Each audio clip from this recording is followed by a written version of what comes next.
Welcome to the HCI family of podcasts. We're your source for personal, professional, and organizational growth and development. We share our own original research, explore industry trends, and interview executives and thought leaders from across the globe. Join us for practitioner-oriented content around all things leadership, HR, talent management, organizational development, and change management. Maximize your personal and organizational potential with the HCI family of podcasts. Luis Garcia, welcome to the conversation today. Thank you. I'm happy to be here, John. It is a real pleasure to be with you. You're joining us from Orlando, Florida. I'm south of Salt Lake City in Utah. And today we're going to be talking about training and development, learning and development, that area, and not just about like sitting in a class and like listening and learning, or maybe watching a video and learning something. It's not just about like absorbing through osmosis and hoping that something sticks, right? It's about actually taking something and applying it and actually like assessing whether or not the training works, right? And so that's really what we're going to try to unpack today and explore together, and how we can do that effectively or more effectively within our organizations. As we get started, I wanted to share Luis's bio with everybody. Luis Garcia is a seasoned international executive with over 25 years of experience in technology, digital media, and education. He specializes in driving new ventures and products to rapid growth by building effective teams that harness innovation, technology, and creativity to solve complex problems. He is the president of Pete, an Orlando-based tech startup that offers a suite of cost-effective and customizable solutions that enable organizations to deliver personalized workforce learning at scale. The Pete team is dedicated to harnessing the power of AI to help organizations of all sizes optimize their training initiatives, spanning from onboarding to regulatory compliance, product knowledge, technical skills, and more, without hiring additional training resources. I love it. So Pete is all about what we're going to be talking about today. Yeah. Before we dive on in, is there anything else you want to share with the audience by way of your background, personal context, or about your company? And then we'll get started. Yeah, absolutely. So as you read, I've been in digital education for over 20 years. And there's just two problems that I have constantly experienced as I manage organizations and grow organizations, not only because they're in education, but it will happen in any setting. And it is, number one, it's really hard to create learning content that is effective. And but number two, and it's the hardest one, and it happens at all levels of education and learning, it's really hard to evaluate learning, to really know whether a person learned. So we have been living with these two problems for a very long time. And we use them as the foundation to create Pete. Now, Pete stands for Personalized Education, Training, and Enrichment. And it's really the power of AI, which has given us the opportunity to create something like this. Because we can, for the first time, are able to solve both of those problems. And solve both of those problems at a price that can be brought into a smaller organizations. See, large companies and usually solve their training problems by creating L&D departments, learning and development or training departments, and they have the learning experts in there and the learning managers and so on. So it is expensive to do that. Like my content department at university to deliver content to, thousands of students around the world cost me $1 million a year to run. So that is the cost of it. But if you're a smaller company, let's say 100 employees, 50 to 500 employees, you don't have that kind of money for that. But you do have the training problem. So you use other methods. So you use shadowing, or you use you create a PowerPoint, or use, even ChatGPT nowadays to create courses. Yeah. But that only solves half of the problem. You can only deploy the content. You don't know if they actually learn. So what we wanted to build is a tool that could solve both of those problems at a price that we could bring them to a small and medium-sized organizations, which in the past had never been able to afford. Yeah, well, that's really cool. You highlight, a bunch of major problems in the learning and development space. Yeah. That's been, really hard to grapple with for decades. And really for decades, the bread and butter of learning and development and training and development has been classroom-based learning. Like you sit down, you have an instructor, they have a learning manual, People may have like a packet. Maybe they do a little pre-work, they show up, they learn, maybe they have an assignment, they have some sort of takeaway, maybe there's some sort of an assessment or an exam or something, maybe there's some sort of follow-up. If it's a decent training program, there'll be some sort of follow-up, a week later, 30 days out, whatever. And that's if it's a good training. A lot of trainings don't even have that, right? But it's just not effective. It's just not very effective. And most of it, learning science tells us, and educational theory and educational research tells us that most of that is forgotten almost immediately. Most of it, if it's not applied directly, it goes in one ear out the other, and it's just not personalized. So that personalization piece has always been a real challenge. The assessment piece has always been a real challenge. The direct application piece has always been a real challenge.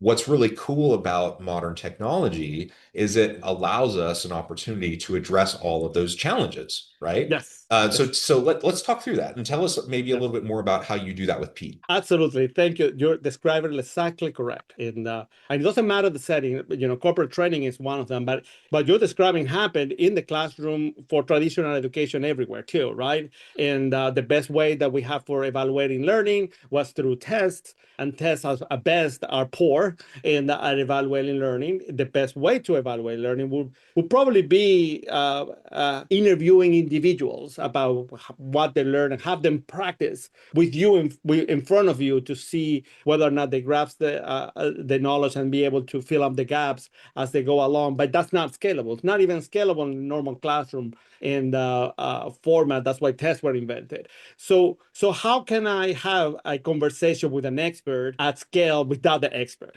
So that's what AI allows us to do now, because when we create courses and we ingest all this knowledge, we're able to create this skills engine in which a person can be evaluated. Now, the first problem we wanted to solve is like, how do I can have a conversation with the expert, and the expert can evaluate my knowledge based on the learning outcomes that the system define. Because by the way, most people don't know that the point of a course is to deliver learning outcomes, and Right. so our system is rooted on learning outcomes, but because our system is not created for learning experts, we do the work. The algorithm does the work of creating the learning outcomes transparently for the user. But it uses that as a foundation to do evaluation. So we first wrote an engine so to have this conversation to be able to evaluate the learning outcome. And that worked really well. But what we realized is like all we're doing is playing a role. So now the AI could be the expert that is asking you questions, evaluating your learning. But we could flip the role also and say, well, the AI can be the customer and you can be the expert, and that's another way to prove that you learn, right? And if we do that, then really the AI can be any role. So we Hmm. start experimenting with it. It could be a customer calling to your support line, being very upset, and now you have to de-escalate that. Or it could be a cold call that you're trying to convince somebody to buy your product, and you could be practicing that. Or it could be a number of a scenario. So what we end up building was a skills assessment engine that allows you to practice or allows you to evaluate the learning. And all our courses include that by default. Okay. Now you can do that in text. You can do that in spoken. You can even do it with a video. We have the ability for you to have a live conversation with a video avatar to make it as real as possible. So I work in sales and a long time. You have to do a lot of role playing with people Right. to train them to take that first call. And so that takes time from the supervisor or whoever is doing that part. Here they have a safe environment to practice all these conversations and be ready for that first call. Yeah, I love it. We've come so far. So the fact that like you can do it with an interactive video avatar in real time, get real time feedback, that simulated environment, that role play environment. I'm a university professor, so in a classroom environment, that was always, like actual application, classroom based activities, role plays. case applied case studies where students are like doing real projects with real organizations. Like those were always the bread and butter. Like that's the real stuff, right? If you could do that with your students, that's where they gain the real skills. That's where you can assess real competency. But it's hard because it's hard to scale. And and so what you'd end up doing is you would like pair off students so they're like playing with each other, or there's a variety of ways you try to do it, but that's limited because now you, instead of having an expert with a student, you have a student with a student, right? And there's only so much a novice can teach a novice, and there's always one of the best ways to learn is through teaching. And so, having a student working with a student is still valuable. Yeah. But having that expert, on the other side via the simulated role play with the AI video avatar, that is really, really cool. And that's something that we didn't have before. Like that's a new emerging capability that we have with these technologies. Now, it takes a lot of computing power, it takes a lot of, tokens, it takes a lot of those sorts of things. But it's getting better and better. It's getting cheaper and cheaper, to be able to do that and to be able to do it at scale. So it's becoming more and more accessible for organizations, not just big corporations, but even small businesses. Yes, yes, we are able to deliver a very affordable price, and so that small companies can have it. Now, what is also interesting that we found in this work is that 80% of the workforce doesn't have a desk. It's frontline deskless workers. Yet only 1% of the software investment goes to software for them. So that they are the first people that are representing your brand, yet the least trained people out there. And so because we're starting getting these customers for frontline distributed workforces that needed to hire a lot of people, deploy them really quickly. Like think concert, right? Band is in town. You see all these people around protecting, helping people. They get really no training to do that. Mhm. And those were our first customers. They wanted to be able to train those folks. They are not trained on how to de-escalate a difficult customer in life, so now they can practice that. So we started getting more and more those kind of customers. And today, a lot of our customers are frontline distributor workforces. That before we're getting no training whatsoever, and now they're not only getting good instructionally sound content, they also have the ability to practice and get their positions certified before they are out in the field. Yeah, well, either no training or really generic, not personalized training, right? Right. So that's what I've seen in small business is, there's so many free resources out there. There's MOOCs, there's YouTube, there's not a limitation around content. There's so much content out there. And so, and a lot of scrappy small business owners, CEOs, solopreneurs, whatever, like they can go out and find content. The problem is it personalized to your business, to your strategy? Is it personalized to your team? Is it personalized to the individual learning needs of your people, and where they're at, to your products and your services, right? And that's the sticking point, because there may be, if you're lucky with those generic resources that you find on YouTube or on whatever, you may find 50%, 60%, maybe even 80% alignment with what you're trying to accomplish and what that resource provides. But there's still probably a pretty big gap. And it's static, right? It's because it's a resource that someone else created. There's no interactivity with it. And And that's exactly right. So at best, you're consuming good content. yeah. And but you don't know if they learn it. You don't Mhm. know they're able to apply it.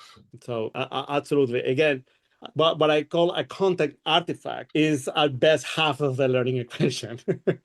And Yeah. so we have really focused on the evaluation. Yeah, and talk about that. So one of the things that I love about the new capabilities of the current technology is not only does it provide, real-time access to role plays and application, simulated environments, personalized learning, but behind all of that then is assessment capability, right? So talk more about that and what you can do with your tools and like why that's so important. Well, the first thing is that you don't have to be a learning expert to use our tool. You don't need to know words like assessment or evaluation of learning or learning outcomes. We're doing all that heavy lifting behind the scenes to make sure that you can deliver training programs that are effective. So that's first. It's rooted in instructionally sound rules that you don't need to know anything about because our customers are, business leaders. The second part is having an engine that will allow you to role play at any level, that even if it's asking you questions to see what your knowledge is, or you being the one that answer questions, or having very specific operational knowledge that need to be practiced before you are deployed or to take you to the next level. The other part is that we have found that in learning, and you will know this interactive activities, and those are really hard in digital education to deploy at scale. If you want to do a simple drag and drop or something, how to teach my piece of software or a complicated form, the best you can do is record a video and then again hope that they consume it and understand how to use your software. So one of the most sophisticated things that we do is we have an app maker. So you can take, let's say it's a piece of software, you can take screenshots of the software, feed it to our app maker, and the application itself will create an app in which you walk through all of the points of the UI and tells you exactly what to use and why you're using it, and then evaluate your learning over that. So it's not only conversational, it could also be systems driven. So we really focus on all those areas that are important for the small business, for the people to know so they can do the job better. Yeah, and I mean that's so powerful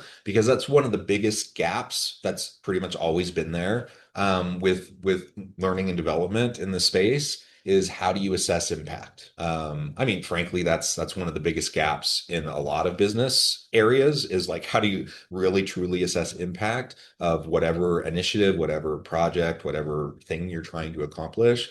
What's the ROI of it? What's the actual learning objective outcome? Are you actually moving the needle? But it's like the assessment like gets embedded into like the actual product itself and how you can actually measure the actual like learning taxonomy and the actual skills and the competencies that you're having the learners develop as they're going through whatever role play or whatever simulation or whatever thing that they need to learn, develop, whatever.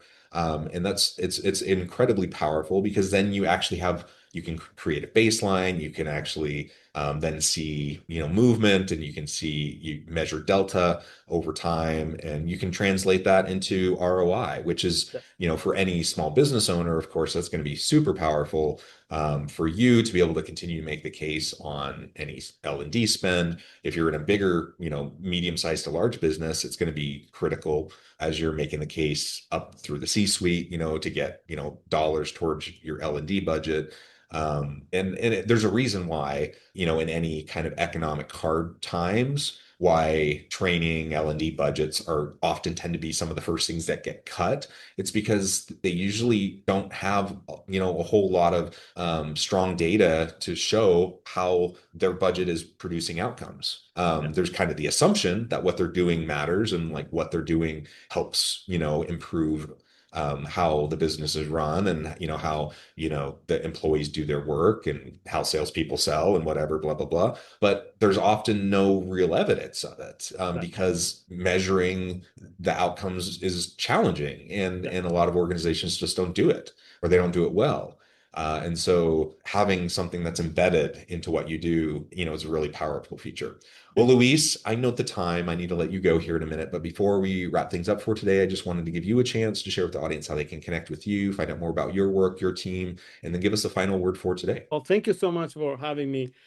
If what you heard today resonates with you, and please go visit our website. We have the best, easiest website to remember is pete.com, pete.com. You go right there and you can read about what we do, and you can sign up for our newsletter, or you can ask for information, and we'll call you right back and see what are your challenges and see if you're a good fit for Pete. Thank you so very much. Thank you. It's been a real pleasure. I encourage the audience to reach out, to get connected, find out more about what Luis and his team can do for you. Check out the really cool tools and resources that he has to offer. And as always, I hope everyone can stay healthy and safe. They can find meaning and purpose at work each and every day. And I hope you all have a great week. Thank you, John.